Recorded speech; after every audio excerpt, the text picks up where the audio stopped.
world of symbol. What you say. Only speak about that which you would like to hear. What we hear plants seeds in our heart for both good or evil.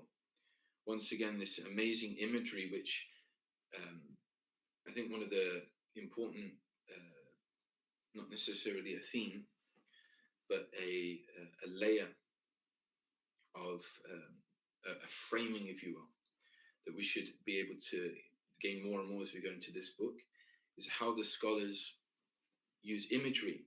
You could often say it's poetic, in order to convey a meaning which cannot be conveyed in, you could say, conventional language.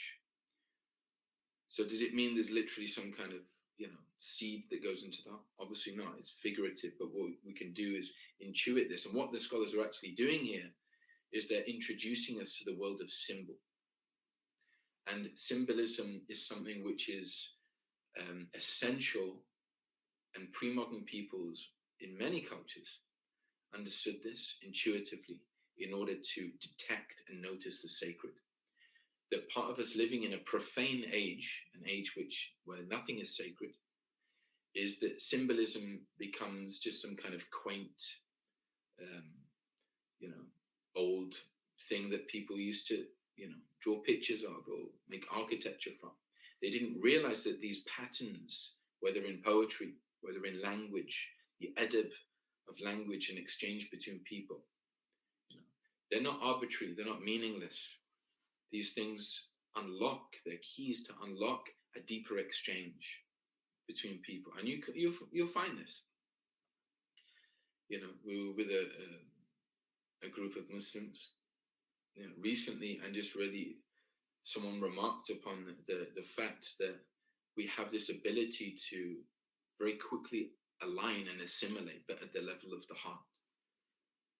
So much, even if we're speaking something, it doesn't have to be particularly profound or deep, but there is a safety in that area that we greet with salam, and we're able to listen to people because there's not the threat that one would get if that's not there. There's not that strange kind of alternative agenda, and obviously that deepens in accordance to our alignment to our tradition and our cultivation of taqwa. The more taqwa, the more those people will align. This is why they say that the majority of the words of the speech, the conversation, the exchange, the communication of the arifin, these archetype of human beings that have really worked on their souls, is sukut, is silence.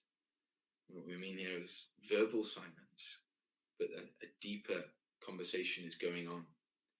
All of us experience this. And I would suggest that perhaps far more so than many of us will even understand. That when we exchange we're listening with different things. We don't just listen to the words. It's the whole experience. And the more aware of this we become, the more aware we become of ourselves and how we interact with others. And therefore, our ability to receive from others and exchange with others becomes refined. So what we hear plants seeds in our hearts. Tamam? That's a beautiful image to really kind of cultivate. What you listen to today is planting a seed in your heart. What you literally allow, and it's difficult because, as they say, like the eyes, we have these two guards, which if we look at something that we know that Allah does not love, immediately the guard goes down. But with the hearing, it's peripheral. You can't flap your ears over. There isn't and you have we can shut our eyes, we can't shut our ears in the same way. So what we hear, and this also is to do with cultivation of environment by means of extending the analogy. If we're in the right environment, typically we're going to hear good things. If we're in the wrong environment, we're going to hear bad things. And that the fertility of that ground will be impacted.